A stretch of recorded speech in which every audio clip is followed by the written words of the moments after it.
Bwana asifiwe. Amen. Sabato njema. Njema sana. Basi tuombe kwa ajili ya kufungua hubiri la mchana na kwa ajili ya matoleo. Baba mtakatifu, katika jina la Mwana Yesu Kristo, tunakushukuru Mungu muumba mbingu na ardhi. Watoto wako tumekuja mbele zako kwa moyo wa upendo na kukutolea wewe kwa ajili ya kazi yako iweze kusonga. Bariki kila mmoja mmoja uliweza kumwezesha kwa ajili ya matoleo haya Bwana.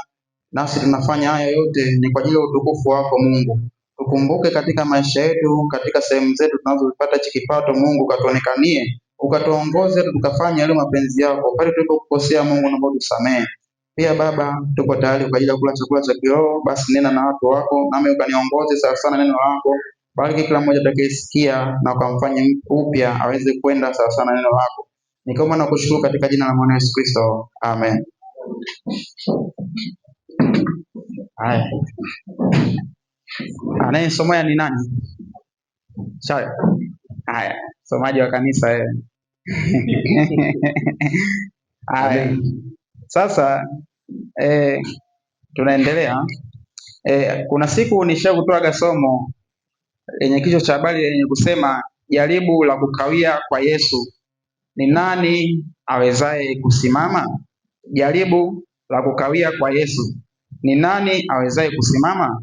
Na nikatoa sehemu tukaangalia tangu zamani huko watu walio washindwa kusimama, na tukajaribu kuangalia kwa mfano wa matendo yao yaliyowafanya sababu washindwe kusimama, tusienende kwazo, tujizuie kwa yale mambo yaliyowafanya washindwe kusimama mbele za Mungu. Tukumbushane kidogo afu kisha nitaendelea kutoka hapo. Nenda Kutoka 32:1. Kutoka 32:1 ni mambo ambayo yanajirudia na kujirudia na historia inajirudia, lakini sasa kuna jambo la mwisho baada ya wale walioko kusimama. Ndio na ujumbe wao leo, watu waliosimama, watu wanaodai wana Mungu ndani yao, watu ambao wanajiamini, wanasema wanaye Mungu wa kweli, nao pia kuna ujumbe wao kwa watu kama hao. Soma hapo. Anasema hata watu walipoona ya kuwa Musa amekwisha kushuka katika mlima. Musa amekawia kushuka kwenye mlima. Ndiyo. Rudia tena. Anasema hata watu walipoona ya kuwa Musa amekawia kushuka katika mlima. Kwa hiyo kuna watu waliokuwa wanamsubiri Musa, lakini waliona na kawia, wakashindwa kuvumilia, yani wakashindwa kusimamia msimamo wao ambao Mungu aliwaonyesha. Hii ni Kutoka 32, na maana Kutoka 20 washapewa mwongozo wasiwe na miungu mingine, ibada ya Mungu akapewa na kila kitu, lakini wakashindwa kusimama kwa sababu waliona Musa anakawia. Hata leo Wakristo leo nao wanaona Yesu anakawia, wengine wanashikwa na majaribu bwana, hakuwa na kitu kama hicho, ni hadithi za kizamani na kukatishwa tamaa kwa vitu vya namna hiyo. Hasa kwenye bara hili la Afrika ndio mambo hayo ndio makubwa zaidi, kwa sababu wanaamini kule kutawaliwa ndiko kuliko tufanya tuwe na miungu ya watu wengine, yani tunapata tu fikra kama za namna hiyo, unaona.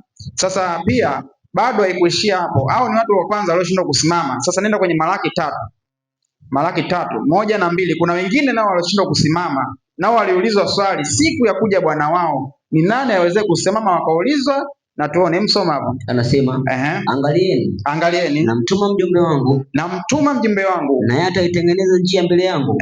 Naye Bwana anasema Bwana mnayemtafuta atalijia hekalu lake ghafla. Naam. Yule mjumbe wa agano, Yesu Kristo, mnayemfurahia, angalieni anakuja, asema Bwana wa majeshi. Ndiyo. Lakini ni nani atakayestahimili siku ya kuja kwake? Ati nini? Ni nani atakayestahimili siku ya kuja kwake? Rudia tena. Ni nani atakayestahimili siku ya kuja kwake? Sasa ni swali ambalo liliulizwa kwamba siku ya kuja kwake ni nani atakayestahimili, nani atakayebaki kuendelea na ukweli ambao mpaka Mungu anakuja, mjumbe wa agano anakuja, atamkuta na ule ukweli. Ni nani atakayeweza kusimama, atakayekuwa na ustahimili na kuwa na ule ukweli? Lakini tunaona matokeo yake. Hiyo ni Malaki. Ukitoka kwenye Malaki hapo kuna kipindi kirefu sana kinapita, karibia miaka 400. 420 na 30 hapo ndio Yesu anakuja kutokea huko mbele, lakini nao tukoona Yesu ile kile kipindi cha miaka 400 hakuna nabii, hakuna nini, kinaitwa kama kipindi cha giza. Wayahudi nao wakaharibiana uongo hapo katikati, madhehebu yakaanza kugawanyika hapo, Wafarisayo, Wasadukayo, wengine hawaamini Mungu kabisa, na ni watu wa Mungu wao wana Torati kila kitu, wakashindwa kusaimili, wakashindwa kusimama kwenye ukweli. Matokeo yake hata Yesu alipokuja wasimtambue.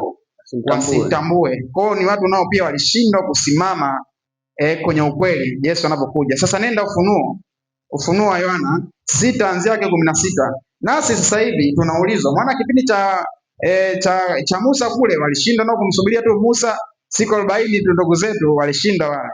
Na tunaona napo pia Malaki nao walikuwa, yani kama unapoona Wayahudi kitabu cha mwisho kwao ni Malaki. Unaona kitabu cha mwisho kwao ni Malaki. Baada ya hapo hamna kingine, leo chotabiriwa tu mjumbe wa agano anakuja. Ni nani atakayeweza kusimama siku ya kuja kwake? Lakini tunaona matokeo yake yalikuwaje. Sasa sisi leo tuna kitabu chetu cha mwisho nacho kinaitwa Ufunuo.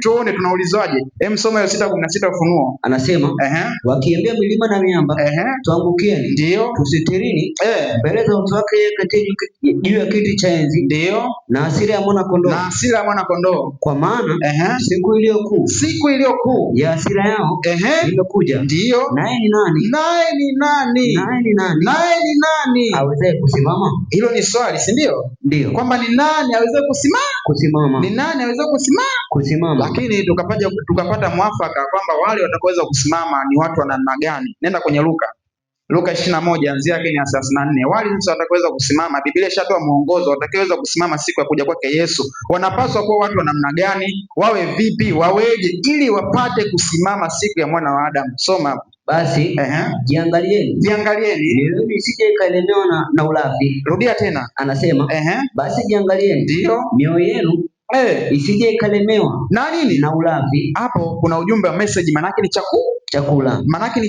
chakula. Tunapewa onyo, jiangalieni mioyo yenu isije ikalemewa na ulafi. Cha kwanza, endelea. Na ulevi kabisa, na masumbufu ya maisha haya. Yaani watu tuko busy, ni maisha ya nyakati za mwisho. Maisha yanatupiga kiasi cha kwamba tunakuwa busy sana na maisha. Kwa masumbufu ya maisha haya yanaweza katuelemea. Endelea mbele. Anasema siku ile ikawajia ghafla kama mtego unasavyo. Kabisa. Kwa kuwa ndivyo itakavyowajilia watu wote, ndio wakao juu ya uso wa dunia nzima. Kabisa. Basi kesheni ninyi kila wakati. Rudia tena. Kesheni ninyi kila wakati. Rudia tena. Kesheni ninyi kila wakati. Mkiomba ili mpate kuokoka katika haya yote yatakayotokea. Hayo magasia yote, ili tuweze kuokoka, tukeshe tukiomba ili tuepukane na hayo. Endelea mwisho hapo. Na kusimama ili subiri, rudia tena. Anasema kuokoka katika haya yote yatakayotokea, ndio na kusimama mbele za mwana wa Adamu. Na kufanyaje? Na kusimama mbele za mwana wa Adamu. Na kufanyaje tena? Na kusimama mbele za mwana wa Adamu. Sasa huo ndio ujumbe wa watu wa Mungu, kuweza kusimama, kwa sababu haya mambo kujirudia. Hakuna jipya ambayo itatokea, ndugu zangu. Kama kuna ujumbe ambao inapaswa kuhubiriwa watu, sio kutoa ufahamu wala maelezo, ni tutafute tu yale ya zamani. Pale ya zamani kule ndo kwenye misingi, yani Mungu kamaliza kabisa kule kwenye zamani, ndipo kwenye misingi. Ukisoma Mhubiri ile 1:9, yale yaliyokuwa hapo ndio yatakuwa yanatakiwa kutendeka, ndio yatakayotendeka, wala hakuna jambo jipya chini ya jua. Mapya tunaona yapo, lakini kwa upande wa Mungu hakuna jipya kabisa, ndugu zangu. Maana mapya yako, tunaweza tukasema watu wa zamani hawakuwa na simu. Sasa hivi simu zipo. Si jipya hilo. Walikuwa na simu wale. Kwa kusema yale yaliokuwa hapo atakuwa tendeka, hakuna jambo jipya, akimaanisha katika system za uovu wa shetani au mambo anayowatega watu wa Mungu, hakuna jipya kabisa. Haya, sasa somo letu la leo ni sababu za watu wa Mungu kuanguka. Mtumishi hata nasi alipokuwa amesimama hapa leo alitoa andiko lake la mwisho, Wakorintho wa kwanza 10 anzia yake na 11. Hili ndio andiko la mwisho alilolisoma, nami nitaanzia hapo alipoishia. Basi mambo hayo yaliyowapata wao kwa jinsi ya mifano. Kwa jinsi ya nini? Ya mifano. Yakaandikwa ili kutuonya sisi tuliofikiriwa na miisho ya zamani. Kabisa. Kwa hiyo anayejidhania kuwa amesimama. Rudia tena. Kwa hiyo anayejidhania kuwa amesimama. Rudia tena. Kwa hiyo anayejidhania kuwa amesimama, angalie asianguke. Somo la leo, sababu za watu wa Mungu kuanguka. Sababu za watu wa Mungu kuanguka. Hasa watu wa Mungu sisi huwa tukishaona tuko sehemu sahihi, huwa tunapenda kujiashiria na tukiamini Mungu ataendana na mawazo yetu. Yaani tunamshepu Mungu kwa vile tunavyoenda. Mungu mwenyewe anaona bwana, lakini Mungu anajua mimi nampenda. Hakuna kitu cha namna hiyo ndugu zangu. Hapa ni sababu za Mungu, sababu za watu wa Mungu kuanguka. Sasa ninazo sababu nyingi tu baadhi, lakini huko mbele nitakaribisha michango na nyingine kama muda utatosha, watu watakazokuwa nazo wataweza kuzichangia, lakini mimi ninazo sababu kadhaa ambazo nimeziangalia kimaandiko na nikaona hizi ni miongoni mwa sababu za watu wa Mungu kuanguka. Zingatia, si watu wa mataifa, watu wasiomjua Mungu. Tunaelewa sababu ni nyingi sana, na anasa zote za dunia ambazo watu wanaanguka nazo huko, tunajua yale ndio ambayo yanawaangusha huko na ndio yanawafanya wawepo huko. Lakini kuna wale watu wa Mungu, ni sababu zipi zinazowafanya waanguke? Maana tumeambiwa katika Korinto wa kwanza 10:11, ajidhaniaye ya kuwa amesimama na angalia asianguke. Kwa hiyo ujumbe hata kwa waliosimama bado unaendelea. Sasa sababu ya kwanza ambayo mimi nishaiona na nikaangalia, kwanza ni kiburi. Sababu ya kwanza ni kiburi. Kiburi kwa watu wa Mungu, wakidhani ya kuwa amesimama. Sababu ya kwanza ni kiburi. Sababu ya pili ni tamaa. Sababu ya pili ni tamaa.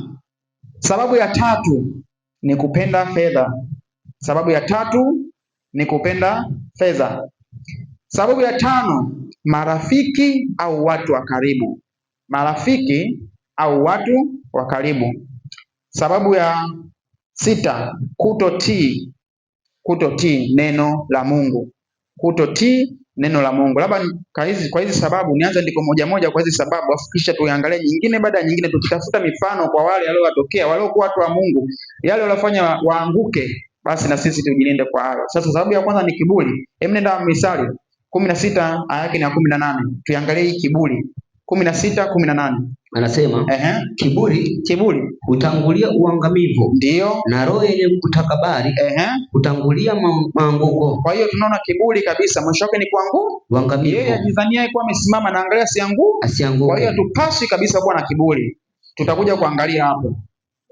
Kitu cha pili ni tamaa. Nenda Yakobo 1:14 na 15. Anasema lakini kila mmoja hujaribiwa na tamaa yake mwenyewe. Kila mmoja hujaribiwa na nini? Na tamaa yake mwenyewe. Kwa hiyo wewe ukiwa kama ni mtu wa Mungu, endapo una tamaa ya kitu fulani au jambo fulani, basi jua hilo, katika hilo utajaribiwa my friend.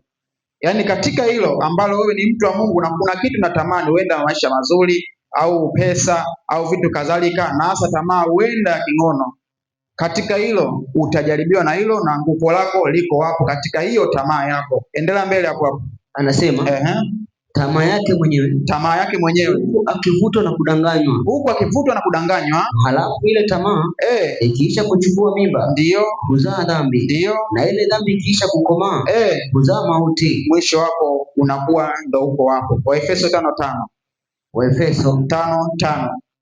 anasema katika Waefeso 5:5, soma. Maana neno hili mnalijua hakika ya kwamba hakuna mwasherati wala mchafu wala mwenye tamaa wala mwenye nini? Wala mwenye tamaa ndiye mwabudu sanamu. Kabisa, yaani kumbe mwasherati na mchafu na mwenye tamaa wanaweka kwenye jambo moja, kwamba wanaabudu sanamu. Na ukirejelea kwenye maneno ya Yesu anasema hamwezi kutumikia mabwana wawili, kutumikia mali na Mungu. Yaani utamchukia, utamkubali, kila unachokitamani muda wote kinakuwa kichwani mwako, kumbe mwisho wa siku unajitengenezea sanamu. Kwa hiyo tamaa, uasherati, nini vimejumlisha kwenye kitu kimoja kinachoitwa sanamu. Kama ni kitu chochote unachokitamani mtu wa Mungu, mwisho wa siku angalia sana kisije kuwa ni sanamu kwako na ukakiabudu hicho, mwisho wa siku ukaanguka ukashindwa kusimama mbele za mwana wa Adamu. Sasa tuangalie kupenda fedha. Nipe Timotheo wa kwanza 6:10. Timotheo wa kwanza 6:10. Anasema hivi. Anasemaje?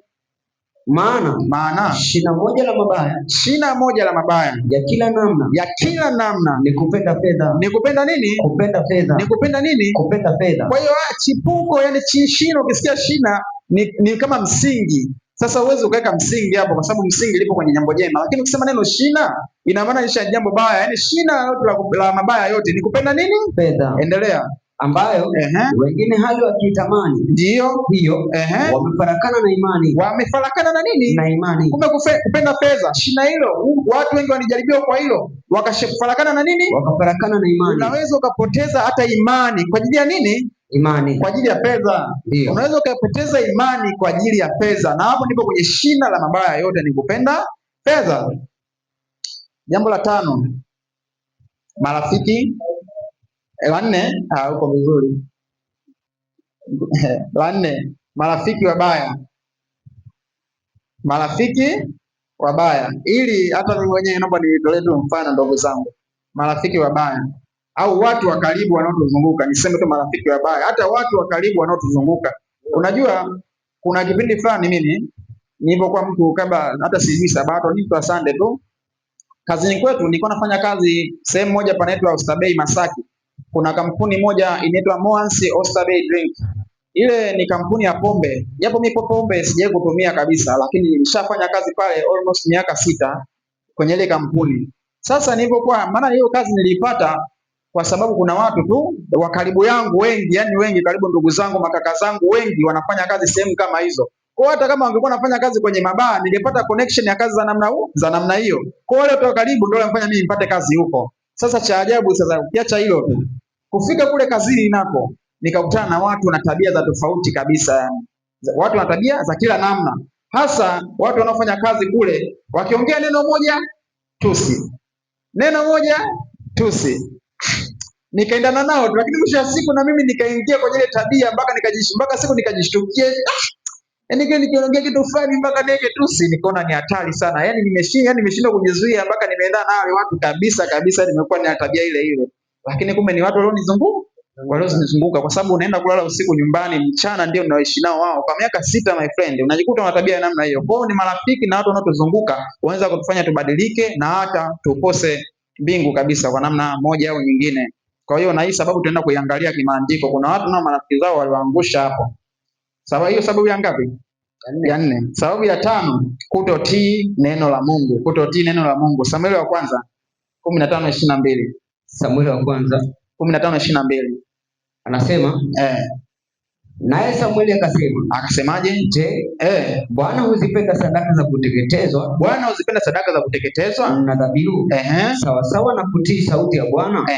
Angalia kutii ni bora kuliko dhabihu. Kumbe kutii ni nini? Bora kuliko sadaka. Na mtumishi hapa ametuelezea mazuri mengi sana ya dhabihu, ya sadaka, na tutabarikiwa na nini, hata Yesu mwenyewe. Kumbe la nyuma kabla ya yale ni nini? Kutii. La nyuma kabla ya yale ni nini? Kutii. Kwa sababu hata Yesu alitii amri ya baba yake kwamba aende akatolee, ndio inafuata jambo la sadaka huko mbele, lakini kumbe la kwanza ni kutii. Kwa hiyo Mungu kwenye sadaka na kutii, kwa anachagua kwanza ni kutii, ni bora kuliko dhabihu. Na hapo ndio tutaenda kuangalia watu waliojaribiwa katika hilo jambo la kutii na wakaanguka. Kwa sababu inabidi utii hata kama ujui madhara yake yatakuwaje au yatakuwa ni ya namna gani. Kwa cha kwanza tunachosisitiza kwanza ni kutii kwanza kabla hatujaona matokeo yao mabaya. Jambo la 6 ni kuto kuomba, na hii tutaenda kuiangalia na kuichunguza. Sasa bila kupoteza muda, tuanze na kwanza, kiburi. Watu huenda waliokuwa na kiburi na waliokuwa watu wa Mungu wakaanguka. Iko mifano mingi, lakini mimi nitajaribu sana kuangalia ile mifano ambayo huenda wengi hatujaisoma, sio ile tulioizoea, mingi ambayo hatujaisoma. Sasa nenda Wafalme wa kwanza, nenda Nyakati wa pili 26:16. 26:16. Kiburi, yani mtu wa Mungu ukija kuwa na kiburi, my friend, au kajiona, maana kiburi kinamfanya mtu kama ajione kama ni mkubwa au ni anastahili jambo fulani au anaweza akafanya lolote. Kule kujiona kunakuwa na kiburi. Soma hapo. Lakini alipokuwa na nguvu. Sasa mwanzo hiyo Nyakati wa pili 26, anzia yake ni ya kwanza, anza hapo kwanza. Tupate msingi na watu wote wa Yuda ndio wakamtoa Uzia, naye alikuwa mwenye miaka 16, ndio wakamfanya awe mfalme wa mahali pa Amazia babaye kabisa. Huyo akajenga Elathi, ndio akarudisha kwa Yuda. Baada ya kulala mfalme pamoja na babaze, ndio Uzia alikuwa na umri wa miaka 16. Kwa hiyo tunaona hapa kuna historia ya Uzia. Tutaenda haraka tu historia ya Uzia. baba yake naona alikuwa anaitwa Ahazia. Yeye baba yake baada ya kufa, na alikuwa ni mwana wa mfalme, kwa kuwa alikuwa na umri mdogo, lakini ikabidi aanze kumiliki akiwa na umri huo, kwa kupata ufalme akiwa na umri huo huo. Unaona? Sasa anzia nenda yake kuanzia ya kumi anasema akajenga minara tena nyikani. Akaanza kufanya mambo makubwa sana, inaelezwa hapo. Akaanza kujenga minara nyikani. Akachimba mabirika mengi, ndio maana alikuwa na ng'ombe tele katika Shefela pia, ndio na katika nchi tambarare kabisa. Tena alikuwa na wakulima ndio na watunza mizabibu milimani na katika mashamba ya neema, ndio maana yeye alipenda kulima. Zaidi ya hayo, Uzia alikuwa na jeshi la watu wa kupigana kabisa, waliokwenda vitani vikosi sawa sawa na hesabu aliyohesabiwa na Yaeli ndio mwandishi na Maaseya msimamizi chini ya mkono wa Anania mmoja wapo wa maakida wa mfalme. Hesabu yote ya wakuu wa nyumba za mababa za watu shujaa ilikuwa 2600. Soma 15 anasema akafanya katika Yerusalemu mitambo ya vita. Yani huyu inaelezwa anaifanya mambo makubwa sana, yani mengi ambayo hata baba yake mengine aliyashindwa au hakuyatekeleza kwa muda ambao yeye alifanya. Endelea. Anasema akafanya katika Yerusalemu mitambo ya vita iliyobuniwa na watu wa stadi, iwekwe juu ya minara ya juu ya buruji, ili kutupa mishale na mawe makubwa kabisa. Jina lake likaenea mbali sana. Akaanza kupata sifa na watu wakaanza kumuona huyu kweli, huyu mfalme kweli kweli. Endelea mbele. Kwa kuwa alisaidiwa mno ajabu, hata akapata nguvu. Lakini alipokuwa na nguvu, moyo wake ulitukuka. Moyo wake ulifanya nini? Ulitukuka. Kwa hiyo wenda una watu wa Mungu nao wakipata jina, wakipata sifa, jina likitukuka. Endelea. Anasema hata akafanya maovu, akamwasi Bwana Mungu wake. Akamwasi nani? Bwana Mungu wake. Kitu gani kilichomfanya aasi? Na sipi sidhani kama ni kibaya alichokifanya, lakini hem, tuangalie katika hichi, kuna kiburi ndani yake. Soma hapo. Anasema kwani aliingia hekaluni mwa Bwana, ili afukize uvumba juu ya madhabahu. Ili afanye nini? Afukize uvumba juu ya madhabahu. Sasa swali, tunaona huyu alitoja kuwa ni kuhani. Alikuwa ni kuhani? Si hakuwa kuhani. Yeye alivyoitwa na jina, umaarufu mkubwa, moyo wake ukatukuka, hata akaamua kufanya jambo ambalo yeye hastahili kulifanya. Yaani hata akavuka mipaka yake mbele za Mungu. Yaani watu wa Mungu, tusije tukafanya jambo la namna hiyo. Hata kama kuna mtu hapa ndani ana kazi fulani, wenda ni katibu, shemasi au nani, wewe kama wewe ukajiona ni muumini tu kaida, usichukulie ile nafasi ya mtu fulani unaweza ukaifanya au ukamuingilia katika majukumu yake. Hapo unakuwa ni kujiinua na moyo wako unatukuka, hata unaweza ukautumiwa wewe na huyo moyo wako kwa shetani kuharibu watu wa Mungu. Endelea mbele. Anasema ili afukize uvumba juu ya madhabahu ya kufukizia. Azaria kuhani akaingia nyuma yake. Sasa kuhani ndo akaingia nyuma yake na pamoja naye makuhani 80 na wa Bwana mashujaa wakamzuia Uzia mfalme, wakamwambia si haki yako Uzia kumfukuzia Bwana uvumba kabisa, ila ni haki ya makuhani kabisa, wana wa Haruni waliofanya wakfu ili wafukize uvumba toka katika patakatifu, kwa kuwa umekosa wala haitakuwa kwa heshima yako kutoka kwa Bwana Mungu kabisa. Akaghadhabika Uzia, yaani baada ya tubu yeye akagadhabika. Akaona makuhani hivyo anajibu, sasa mimi ni mfalme bwana, mimi mbona nina wazo fulani, mimi ndo mwenyekiti hapo, unajua, afu huyu tu anakuja tu naambia, hiyo haipendezi ndugu zangu. Mimi nataka niwaambie tu ukweli, hata kama umepewa wazo la mwenyekiti, bado heshimu na watu wengine kwa nafasi zao walizona. Ndio maana alisema alitoa wengine kuwa fulani, akatoa wengine kuwa fulani, akatoa wengine kuwa fulani. Lakini kuna mtu mmoja leo anajiita mwalimu, yeye mwenyewe mwinjilisti, vyote hata anaingiliana navyo. Sawa, ile itafute nafasi yako kwanza. Hata kama kuna watu wakichagua kuweka sehemu fulani, wewe kuwa ni mtu fulani, heshimu na wengine pia, kwa sababu nao wana majukumu yao. Endelea kusoma. Anasema naye hapo alipoghadhabikia makuhani Narudi anasema akadhabika Uzia, naye alikuwa anajiteteza mkononi cha kufukuzia uvumba, naye hapo alipoghadhabikia makuhani, ndio ukatokea ukoma katika paji la uso wake kabisa, mbele ya makuhani nyumbani mwa Bwana, karibu na madhabahu ya kufukuzia. Ndio Azaria kuhani mkuu na makuhani wote wakamtazama, na angalia, alikuwa na ukoma pajini mwa uso kabisa, wakamtoa humo upesi, hata na yeye mwenyewe akafanya haraka kutoka, kwa sababu Bwana amempiga kabisa. Uzia mfalme akawa na ukoma hata siku ya kufa kwake, Yani hiyo ndo imeisha, na hatuonyeshi kama alitubu, bali aligazibika, akaona kama ameonewa, kwa sababu yeye alijisi ni mfalme, anaweza akafanya chochote. Hiyo haiko hivyo kwa watu wa Mungu. Ndugu zangu, tujitahidi katika hiyo, kubaki katika mipaka yetu na tuheshimu nafasi za watu wengine. Mungu kama angekuweka wewe sehemu fulani, yani mwenyewe utajiona ni Yesu, maana Yesu imeandikwa ndio yote, katika yote na ndani ya yote. Sasa akitokea mwingine leo akajiona ni yote, katika yote na ndani ya yote, na alaaniwe kama Bwana hapo huyo nani Uzia. Huo ndio mfano ambao nimejaribu kuwaletea, na tuondoe moyo wa kiburi, tuheshimu kila mmoja kwa nafasi yake. Sasa tuangalie na maandiko. Nenda Luka 18:9-14. 18:9-14. Luka 9. Luka 18:9-14. Okay, anasema akawaambia mfano huu, watu waliojikinai ya kuwa wao ni wenye haki, ndio wakidharau wengine wote. Kumbe kuna watu waliojikinai wakadharau wengine wote. Mfano huu tunaojua, lakini kuna pointi ya kwanza. Hebu rudia tena hapo. Anasema akawaambia mfano huu, watu waliojikinai ndio ya kuwa wao ni wenye haki, wakidharau wengine wote, yani wakawa na kiburi. Soma mfano wake huo. Anasema watu wawili walipanda kwenda hekaluni kusali kabisa, mmoja mfarisayo, wa pili mtoza ushuru.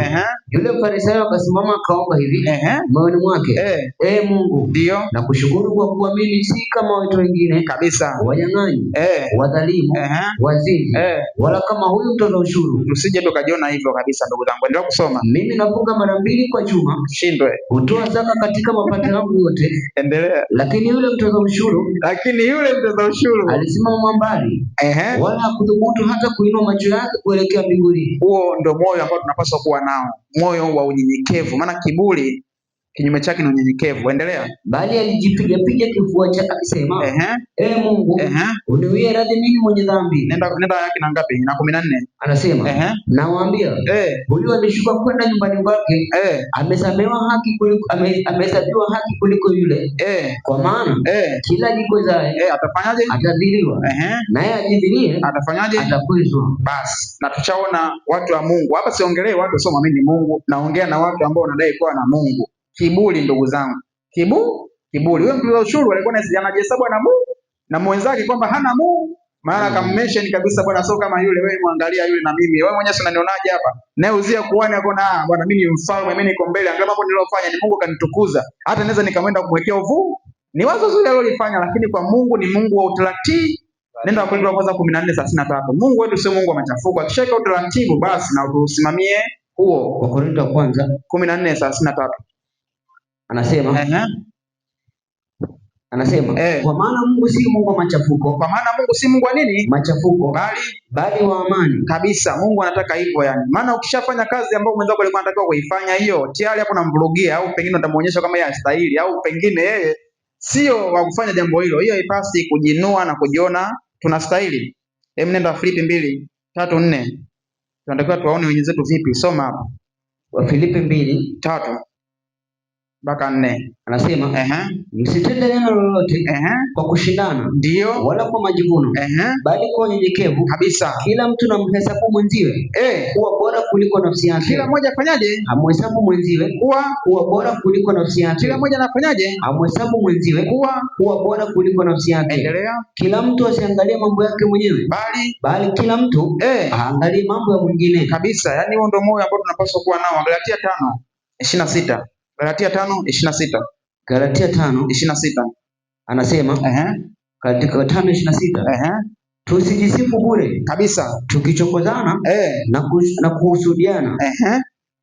Naam. Hebu nenda tena Warumi 12:10. Yaani tusijisifu bure na kuchokozana na kuhusudiana. Yaani kusina mambo kama hayo ya mafarakano kati yetu. Endelea kusoma. Kwa pendo la ndugu, mpendane ninyi kwa ninyi.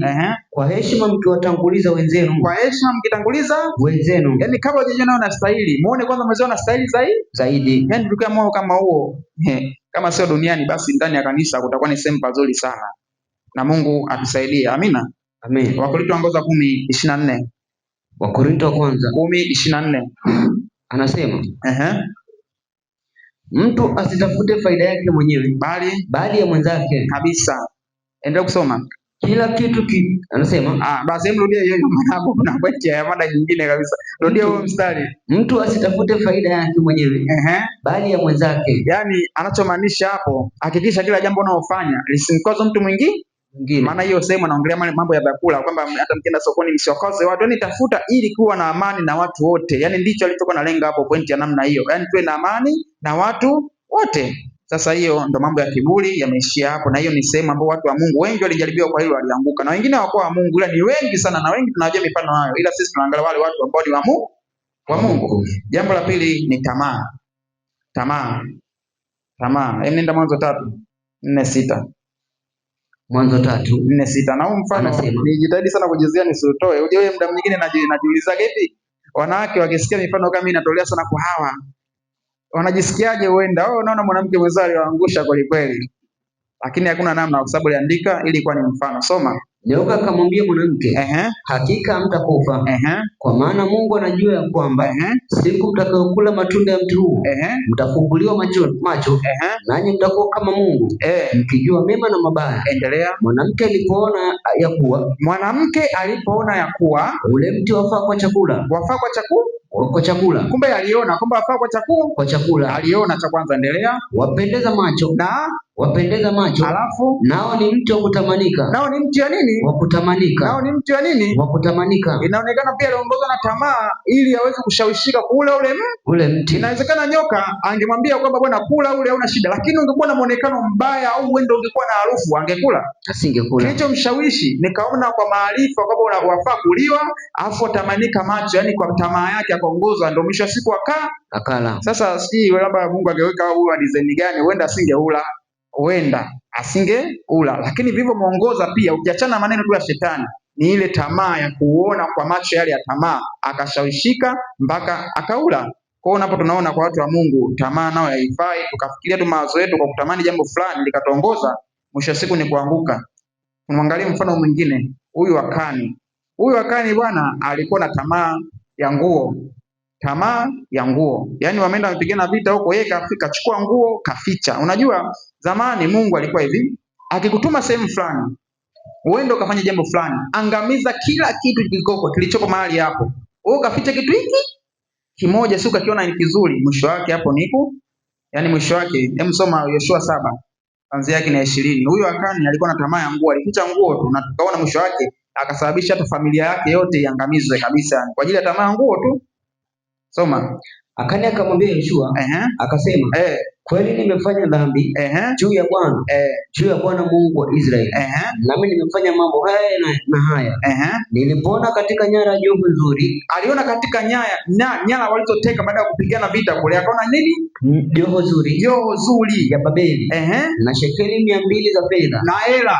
Yaani hapo kwenye tamaa na kupenda fedha ndaunganisha pamoja. Yaani kaona tamaa ya nguo tayari na kupenda na pesa. Akaona na pesa. Yaani kaenda kule kaona na pesa. Endelea.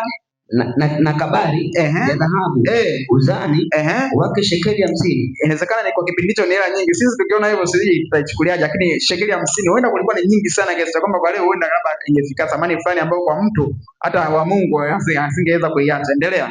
Basi nalivitamani, nikavitoa. Bali nilifanyaje? Nilivitamani. Kumbe akaongozwa na tamaa. Akaongozwa na tamaa. Na akavitamani, akavichukua na kuvificha. Endelea mbele. Tazama, vimefichwa mchangani. Akavificha mchangani katika hema yangu. Endelea. Na ile fedha chini yake. Basi Yoshua akatuma wajumbe, wakapiga mbio mpaka hemani. Tazama, vile vitu vilikuwa vimefichwa hemani mwake kabisa, na ile fedha chini yake. Wakavitoa kutoka hapo katikati ya hema, wakavileta kwa Yoshua na kwa wana wa Israeli wote, nao wakaweka chini ya mbele ya Bwana. Kisha Yoshua na Israeli wote pamoja naye. Hapo inafuata hukumu. Endelea.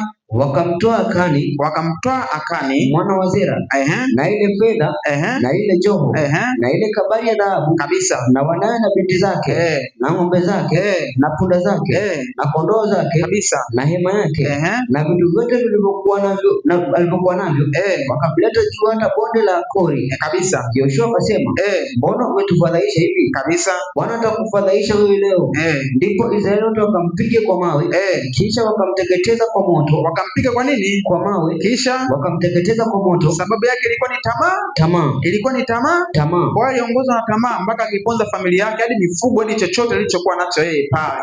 Na mwingine hapo angetokea na tamaa, angeficha mbuzi moja wa Akani, ingeendelea tena, kwa sababu Mungu wetu hataki tuongozwe na vitu vya namna hiyo. Kwa hiyo ndugu zangu, tuangalie sisi kama watu wa Mungu, tusije tukaongozwa na tamaa. Chochote tunacho duniani tusijihesabie kabisa, yani tusijihesabie. Ni heri tuwe nacho, lakini kiwe ni cha halali mbele za wanadamu na mbele za Mungu. Amina. Amen. Tuangalie na Gehazi naye. Huyu naye ni yale aliyomkuta Akani. Wafalme wa pili 5:20. Wafalme wa pili 5:20. Anasema lakini Gehazi moja anasema nione msingi hapa tena. Basi Naamani jemadari wa jeshi la mfalme wa Shamu alikuwa mtu mkubwa mbele ya bwana wake, ndio, na mwenye kuheshimiwa kwa sababu ya mkono wake Bwana alikuwa amewapa Washami kushinda. Ndio. Tena alikuwa mtu hodari wa vita. Ndio. Lakini alikuwa mwenye ukoma. Na Washami walikuwa wametoka vikosi wakachukua mfungwa mmoja, ndio, kijana mwanamke kutoka nchi ya Israeli, naye akamhudumia mkewe Naamani. Akamwambia bibi yake, laiti bwana wangu angekuwa pamoja na yule nabii aliyeko Samaria, maana angeponya ukoma wake. Sasa nilikuwa natafuta sehemu sababu aliyompa, akamwambia akatenge nyara kule asiache chochote. Sasa hivi nenda mstari wa 20. Mstari wa 20 anasema lakini Gehazi mtumishi wa Elia mtu wa Mungu akasema, nani? Gehazi mtumishi wa Elia wa Elisha anasema lakini Gehazi mtumishi wa Elisha mtu wa Mungu. Mtu wa nani? Mtu wa Mungu. Mtu wa nani? Mtu wa Mungu. Mtu wa nani? Mtu wa Mungu. Kumbe alikuwa ni mtu wa Mungu. Endelea. Akasema tazama, bwana wangu amemwachilia huyo Naamani Mshami asivipokee mikononi mwake vile vitu alivyovileta. Kumbe Mungu aliwaagiza kwanza, sema tunajasoma kwa ajili ya muda. Mungu aliwaagiza wakienda kuteka nyara huko wasimwachilie yule mfalme alikuwa anaitwa Naamani wala chochote, kila kitu wakakiangamiza, lakini yeye akamwonea huruma akamwachilia huyo mtu. Endelea kusoma. Anasema asivipokee mikononi mwake vile vitu alivyovileta. Kama Bwana aishivyo, mimi nitamfuata mbio, ndio nipokee kitu kwake. Basi Gehazi akamfuata Naamani. Naye Naamani alipoona mtu apigaye mbio anakuja nyuma yake, alishuka garini amlaki. Akasema, je, Naamani? Akasema, amani. Bwana wangu amenituma. Akasema, tazama sasa hivi wamenijia kutoka mlimani mwa Efraimu vijana wawili wa wana wa manabii, uwape na kuomba talanta ya fedha na mavazi mawili. Naamani akasema, uwe radhi ukatoe talanta 2 ukamshurutisha. Nenda 26 kwa ajili ya muda, nenda 26. Akamwambia, je, moyo wangu haukwenda na wewe hapo ulipogeuka yule mtu katika gari ili ya kulaki? Yani moyo wake uligeuka baada ya kumuona, kumwachilia, wakati Mungu alisema mwangamizi, yeye akamwacha. Endelea. Je, huu ndio wakati wa kupokea fedha na kupokea mavazi na mashamba ya mzeituni? Yani aliona vile vitu alivyopewa ni vya thamani. Endelea. Na mizabibu na kondoo na ng'ombe na watumwa na wajakazi. Basi ukoma na Wanaamani utakushika wewe kabisa na wazao wako hata milele kabisa. Naye akatoka usoni pake mwenye ukoma kama theluji kabisa. Basi hivyo ndo kisa ambacho cha Gehazi aliyokuwa mtu wa Mungu ambaye hakufanya kutii yale mapenzi ya Mungu. Yeye tamaa ya vile vitu alivyopewa na ule mfalme Naamani, yule mfalme ambaye Mungu alitaka angamizwe, aliviona ni vya thamani mpaka alishindwa kutii yale maagizo ya Mungu. Lakini kilichomuongoza pale ni nini? Ni tamaa. Yako maandiko hapo anasema ni tamaa, nilishindwa kulipata hapo kwa sababu ya muda.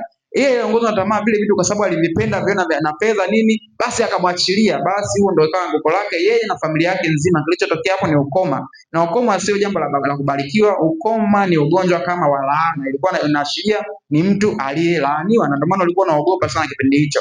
Sasa tuone mwingine aliongozwa na tamaa. Samueli wa pili 11:2 mpaka 4.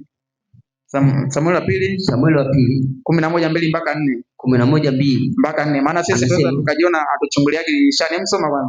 Ikawa wakati wa jioni, Daudi akaondoka kitandani, akatembea juu ya dari, akaanza kushika simu.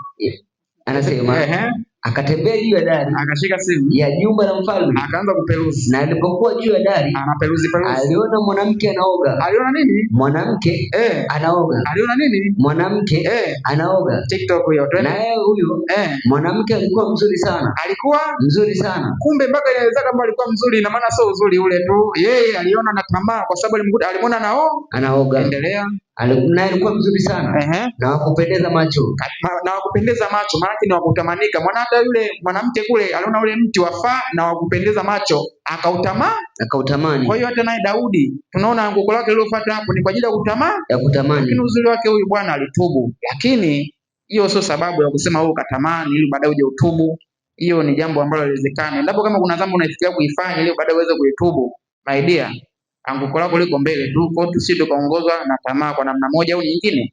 Sasa twende maandiko yanayotuonya jambo hilo. Timotheo wa kwanza 2:22. Timotheo wa kwanza 2:22. 2:22. Timotheo wa kwanza Timotheo wa kwanza 2:15. Timotheo wa pili 2:22. Timotheo wa pili 2:22. Maana hili jambo la tamaa nitakuja kukuonyesha pointi moja ambayo kama watu inabidi tujitafakari leo. Pointi moja msingi sana ambayo watu tujitafakari leo. Hebu soma kwanza hiyo. Anasema lakini zikimbie tamaa za ujanani.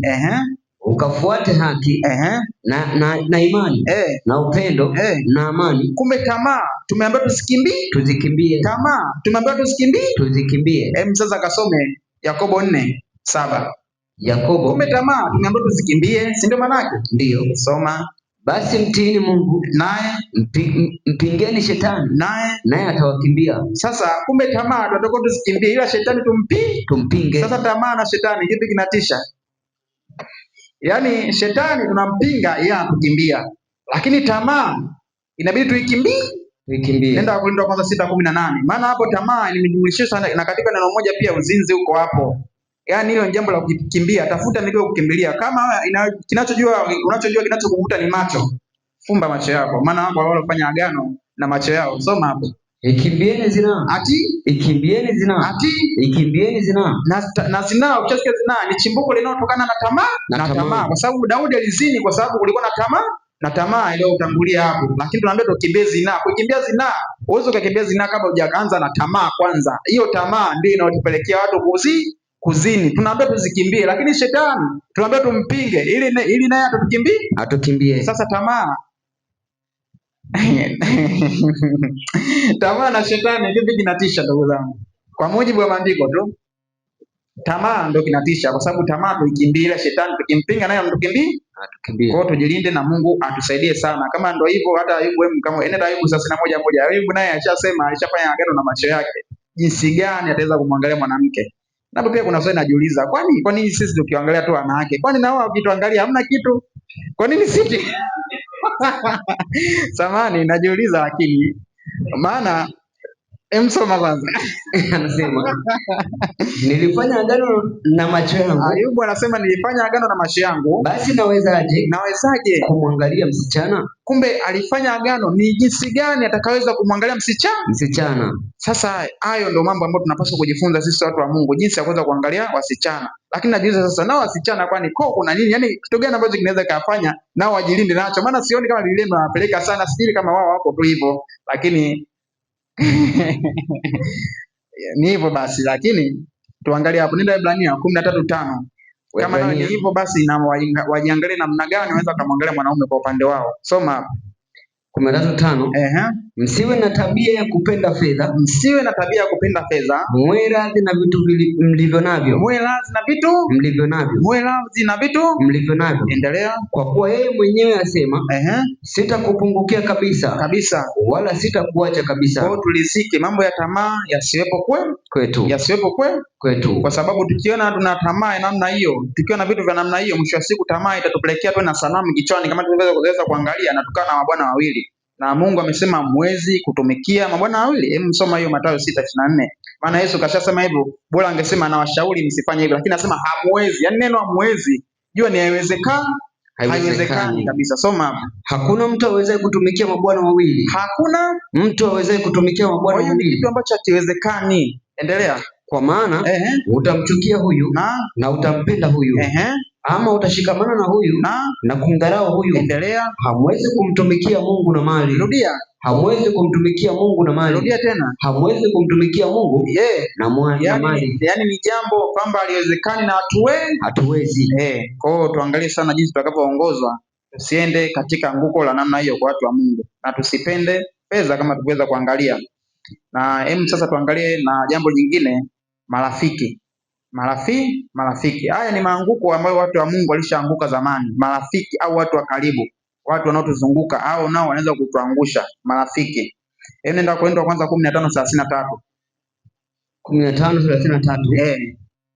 Anasema, Msidanganyike. Mazungumzo mabaya huharibu tabia njema. Mazungumzo mabaya yanaharibu nini? Tabia njema. Mazungumzo mabaya yanaharibu nini? Tabia njema. Na hapo nishatolea mfano. Mimi nilienda sehemu ambapo kuna mazungumzo ya hovyo, nami nikawa hovyo. Huo ndio kweli ndugu zangu. Yaani hilo jambo ambalo Biblia ilichosema inathibitisha hivyo kabisa. Yaani watu wanaokuzunguka, watu wa karibu watakufanya wewe uwe kama wao walivyo. Lakini ni ngumu sana wao kuwageuza moyo, kwa sababu ni watu ambao tayari wanashawishika. Hata ukiwageuza hapo, akienda mtaani kwao watakutana na watu ambao wamezoeana nao vile vile kama walivyo wao. Kwa hiyo itakuwa ni ngumu sana. Kwa hiyo sisi kama watu wa Mungu tuangalie sana jinsi tunaponena na kuenenda na watu tunaokutana nao na kuzunguka nao hapo. Hebu rudia tena hiyo. Anasema, msidanganyike. Mazungumzo mabaya huharibu tabia njema. Tumieni akili kama ipasavyo. Tumieni akili kama nini? Ipasavyo. Tumieni akili kama nini? Ipasavyo. Sasa nenda Zaburi 1:1.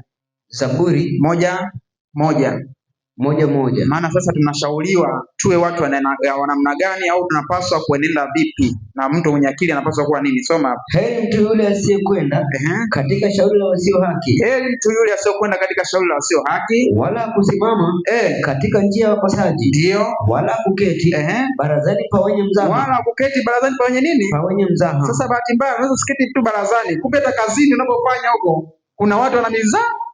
Kazi inayozunguka ni watu wenye mizaha. Sasa utajiepusha napo vipi hivi, mtu wa Mungu, ndugu yangu? Na hii nitakuonyesha watu wanaanguka kwa sababu ya namna hiyo. Utajiepusha nini? Watu wanaokuzunguka wenda ni kazini, ni wapi? Mungu atusaidie kwa kweli. Amina. Amen. Mungu atusaidie. Nenda Mithali 13:20. Mithali 13:20. Anasema hivi. Enenda pamoja na wenye hekima. Enenda pamoja na wenye hekima, nawe utakuwa na hekima. Bali rafiki wa pumbavu ni nini? Utaumia. Rudia tena hilo andiko. Bali rafiki wa pumbavu. Anza mwanzo. Enenda pamoja na wenye hekima. Enenda pamoja na wenye hekima, nawe utakuwa na hekima. Yaani maana yake watakuambukiza hekima, si ndio maana yake? Ndio. Watakuambukiza hekima. Ukienenda na wenye hekima, watakuambukiza hiyo hekima, na utakuwa mwenye hekima. Endelea. Bali rafiki wa pumbavu. Bali rafiki wa pumbavu utaumia. Rafiki wa pumbavu utafanyaje? Utaumia. Rafiki wa pumbavu utafanyaje? Utaumia. Yaani iko hivyo ndugu zangu. Kwa hiyo tuangalie watu wanaotuzunguka, kama ni marafiki ni nini. Ni sehemu kubwa sana ya watu wanaoangukaga kwa ajili ya watu wanaozunguka.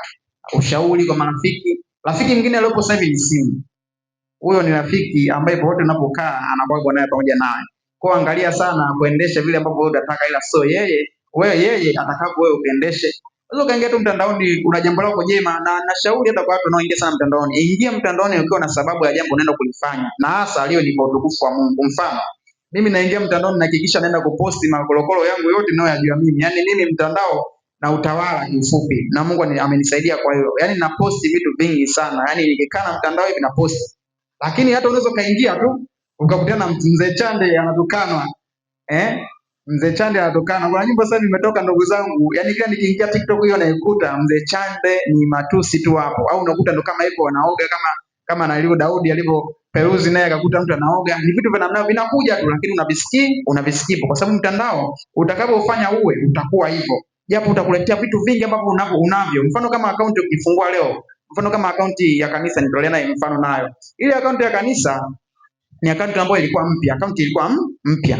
Watu wanafollow. Sasa naingia siku nakuta status ya mtu, yani kakaa mkao wa ajabu kwa kweli. Sasa nikajiuliza ni mfollow nini?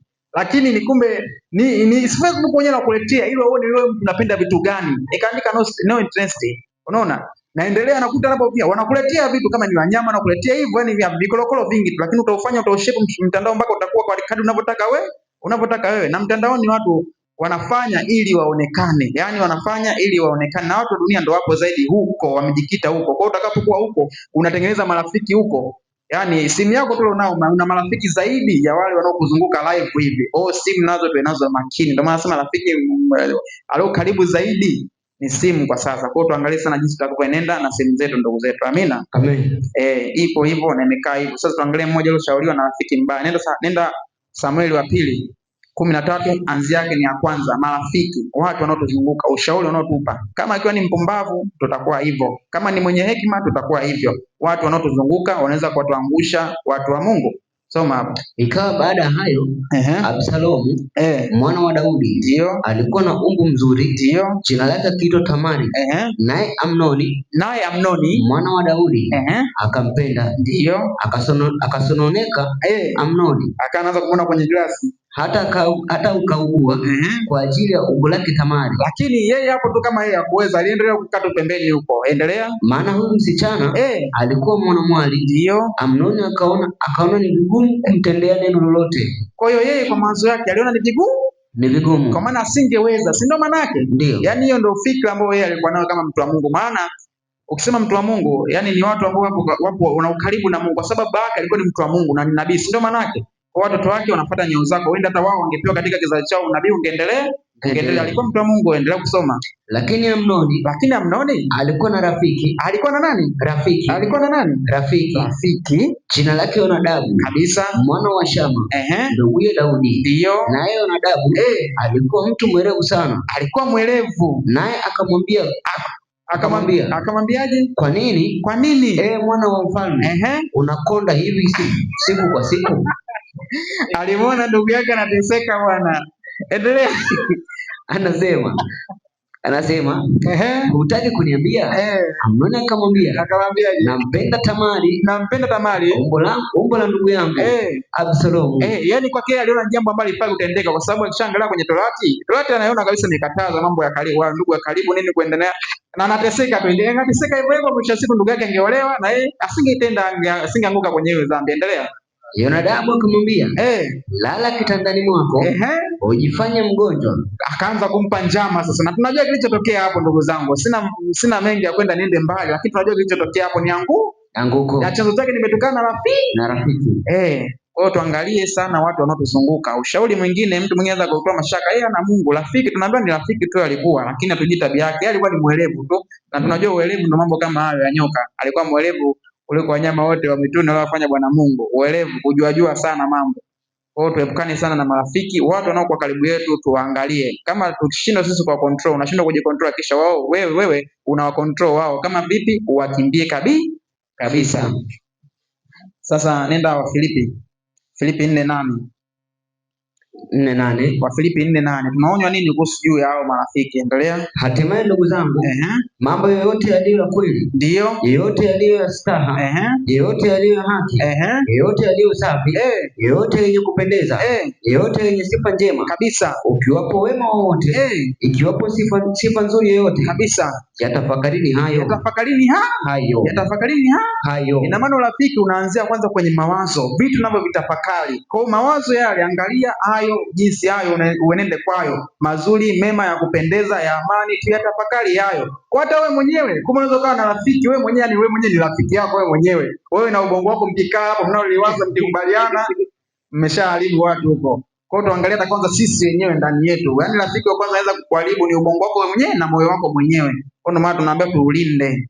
Yani tutafute vitu vya namna hiyo, tutafakari. Kwa yale mawazo, tunaonya sana kwenye mawazo, akili zetu ndizo zinaweza kutuongoza na kutufanya tuwe wabaya zaidi au tufanye vibaya zaidi kuliko hata rafiki anayekuwa pembeni. Sasa nenda Mithali 23:7, maana tunaonya sana kwenye mawazo. Rafiki wa kwanza ni mawazo kabisa. Soma. Anasema maana aonavyo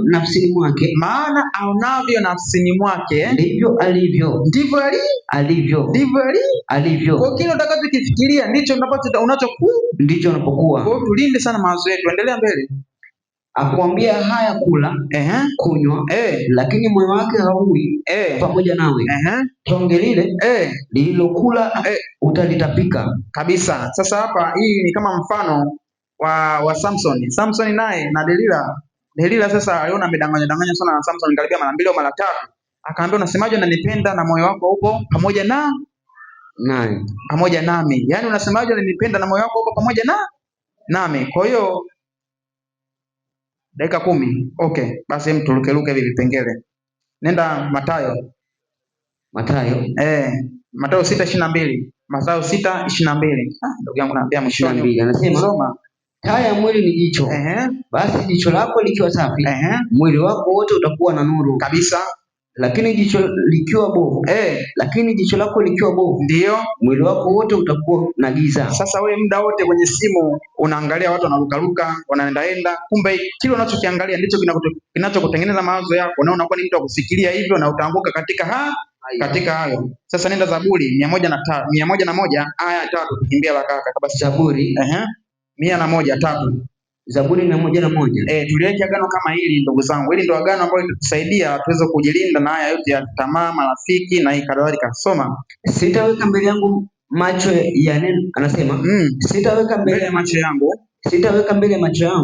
neno la uovu. Sitaweka mbele ya macho yangu neno la nini? Neno la uovu. Sitaweka mbele ya macho yangu neno la nini? Neno la uovu. Sasa kwenye macho yako unaweza kaandika hapo. Hapana. Unaweza kaandika. Maana sitaviangalia vilivyo viovu. Hata simu tunaokaa nao ndugu zangu muda wote na simu tunaangalia nini humu? Hivi vinavyoangalia vitu vinavyotengenezea akili ya namna hiyo, mawazo ya namna hiyo, mafikra ya namna hiyo. Kwa tujilinde sana kwa hayo. Sasa tuangalie sababu nyingine ya kutotii. Tushasoma Samueli wa kwanza 15:17 kwamba kutii ni bora kuliko dhabihu. Huyu alikuwa ni Sauli ambaye hakutii neno la Mungu. Mwisho wa siku ndio andiko kama hili likatokea kwamba hakutii neno la Bwana. Na tunaona mfano mwingine, kuna Musa naye kupiga mwamba mara 2 na kilichomtokea. Hili ni mfano ambao tunaijua wengi. Mke wa Lutu hivyo aligeuka leo jiwe la chumvi kwa sababu alishindwa kutii. Hata kama hujui jambo lina madhara gani, hakikisha kwanza tii kwanza. Madhara uje kuyajua mbele. Ndivyo ambapo maandiko mengi yanatuongoza kwa namna hiyo. Sasa nataka nitafute nabii mmoja anaitwa nabii ambaye hana jina. Nenda Wafalme wa kwanza 13:24. Huyu nabii nadhani unabii wake huu nadhani ili haya maandiko yanatuonya sasa sisi ambao tuko zama hizi za mwisho. Kwa sababu kwanza jina lake halijawekwa, ila ni kijana tu anatokea kwenye Yuda. Wanamuita kijana nabii wa Yuda. Soma hapa. Anasema anza ya kwanza. Changamka. Anasema natazama akatoka mtu wa Mungu katika Yuda, ndio kwa neno la Bwana akafika Betheli, na Yeroboamu alikuwa amesimama penye madhabahu kabisa afukize uvumba. Basi mtu huyo akapiga kelele juu ya madhabahu kwa neno la Bwana akasema, madhabahu, ndio Bwana asema hivi, angalia mtoto atazaliwa katika nyumba ya Daudi, jina lake Yosia, na juu yako atawachinja makuhani na mahali pa juu wanaofukiza uvumba juu yako, na mifupa ya watu itateketezwa juu yako. Ndio akatoa ishara siku ile akasema, hii ndio ishara aliyonena Bwana, tazama madhabahu itapasuka. Samani, huu ni Wafalme wa kwanza nasoma. Wafalme wa kwanza 13. Endelea. Anasema hii ndio ishara aliyonena Bwana, tazama madhabahu itapasuka na majivu yaliyo juu yake yatamwagika. Ikawa mfalme Yeroboamu aliposikia maneno ya yule mtu wa Mungu, alipopiga kelele juu ya madhabahu huko Betheli, alinyosha mkono wake pale madhabahuni akasema, mkamateni. Basi ule mkono wake alionyosha ukakatika, wala hakuweza kurudisha kwake tena. Endelea. Anasema madhabahu ikapasuka, majivu ya madhabahuni yakamwagika, sawa sawa na ishara aliyoitoa mtu wa Mungu. Wafalme wa kwanza 13. Soma 8 Tony. Naye anasema mtu wa Mungu akamwambia mfalme, ujaponipa nusu ya nyumba yako, sitaingia. Ndio, sitaingia pamoja nawe, wala sitakula chakula, wala sitakunywa maji mahali hapa. Maana ndivyo nilivyoagizwa kwa neno la Bwana na kusema. Subiri. Huyu ni nabii ambaye alitumwa na Mungu, akaambiwa asile chakula katika nyumba ya mfalme wala asile chochote atakapoenda kufanya huo nabii huko. Si akaambiwa hivyo? Ndio. Endelea. Anasema ndivyo Bwana alivyoniagiza kwa neno la Bwana akasema, usile chakula chochote, wala usinywe maji, wala usirudi kwa njia ile uliyojia. Basi akaenda zake kwa njia nyingine, wala kurudi kwa njia ile aliyojia Betheli kabisa. Basi nabii mmoja mzee, sasa akakutana na nabii mwingine mzee, alikuwa akikaa katika Betheli, na wanawe wakamwendea wakamwambia, kila neno alilotenda yule mtu wa Mungu ndio siku ile katika Betheli, na maneno aliyomwambia hayo nayo alimwambia baba yao. Ndio. Baba yao akamwambia, amekwenda zake kwa njia hivi, kwa maana wanawe walikuwa wameiona njia ile aliyoendea. Ndio. Yule mtu wa Mungu aliyetoka katika Yuda. Akamwambia wanawe, nitandikieni punda. Sasa nenda 22. Maana yeye alipewa ujumbe kwamba asile chakula, asinywe maji, asifanye chochote, lakini tunaona akakutana na nabii mzee. Nabii mzee akamdanganya yule nabii ambaye hatujatajua jina lake, lakini ujumbe aliopewa kwamba asile chakula, asifanye chochote, kitu chochote cha kutia tumboni asifanye wala asile. Ndivyo Mungu alipomwambia. Sasa endelea hapo 22. Bali sasa Mungu akaanza kumwambia anasema bali umerudi ukala chakula. Anasema nianze 20. Hata ikawa alipokuwa ameketi mezani, neno la Bwana likamjia nabii aliyemrudisha. Akamlilia yule mtu wa Mungu aliyetoka katika Yuda, akanena Bwana akasema hivi, kwa sababu umeasi kauli ya Bwana, wala kuishika amri ile aliyokuamuru Bwana Mungu wako, bali umerudi ukala chakula ukanywa maji. Hapo alipokuambia usile chakula wala usinywe maji, maiti yako haitaingia kaburi la baba zako. Basi ikawa alipokwisha kula chakula na kunywa maji, yule nabii aliyemrudisha akamtandikia punda kabisa, na alipokuwa amekwenda zake, simba alimkuta njiani akamuua. Maiti yake ikatupwa njiani, na yule punda akasimama karibu naye, na yule simba naye akasimama karibu na maiti. Sasa ishia hapo. Ni nabii ambaye hatutajui jina lake, ila aliambiwa alipata ujumbe na Mungu, akamwambia mtu fulani huko ujumbe, akaenda akaambiwa usile chakula wala usinywe maji wala usirudi kwa njia ile uliyoendea. Ni maagizo ambayo Mungu alimpa. Sijui alikuwa na maana gani tofauti na ule ujumbe aliopewa. Sasa hata leo unapopewa tumepewa ujumbe unafanana na vitu hivi, nataka niviguse hapo kwa ajili ya muda, basi nitaendelea. Sasa ilipopewa huo ujumbe kaenda zake huko, lakini mwisho wa siku akakutana na nabii mzee, na huyo nabii akamwambia mimi ni nabii kama wewe, twende kwangu ukale na hivi na kadhalika vitu alivyomfanyia. Alipofanya hapo, mwisho wa siku simba akaja akamla yeye na punda kuliwa. Yani ni simba kabisa alitumwa na Mungu, akaenda akamla huyo nabii, na kulikuwa na punda hapo pembeni, punda akuliwa na simba, na punda alisimama pamoja hapo. Lile jambo likaenea katika Yuda, na wakajua huyo alomfanyia hivi ni Mungu. Kwa hiyo Mungu anapotoa jambo, kutii ni bora kwanza kuliko yale madhara. Na si hapa nitafuatilia nijue kwani alipofanya hivi, alipokula na kunywa, kulikuwa na madhara gani yaliyotokea huko mbele. Huenda alikuwepo, lakini kutokana na uchache wa muda, basi tutaishia hapa na tutaweza kuendelea kwa siku nyingine somo la namna hiyo, maana nimeacha vipengele viwili. Ni kipengele kimoja ni cha maombi, kuomba. Basi na Mungu abariki sana. Nitaomba kwa ajili ya kufunga somo na nitaombea chakula. Tuombe.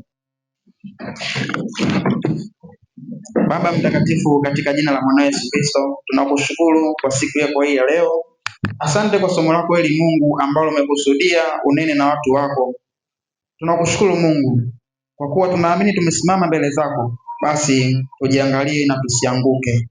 Mungu, asante Mungu wa baba zetu, Mungu wa Ibrahimu na Isaka na Yakobo. Tunakushukuru kwa ajili ya mwanao mpendwa Yesu Kristo, na kwa neema anaenda kuchukuliana nasi. Mungu, katuongoze sasa na neno lako, Mungu atufanikishe katika yale tuweze kuyasikia hapa, ili tuweze kusimama hata mwana wako ajapo. Mungu, asante kwa kila mmoja aweze kufika mahali hapa, pia tunapotawanyika kwenda kupata chakula cha kamili. Mungu, ukae nasi, ukatubariki kwa kile chakula, ukajaze nguvu na rehema na akili, hata tuweze kurudi hapa tukiendelea kutafakari neno lako. Tukiomba na kushukuru katika jina la mwana Yesu Kristo. Amen. Amina.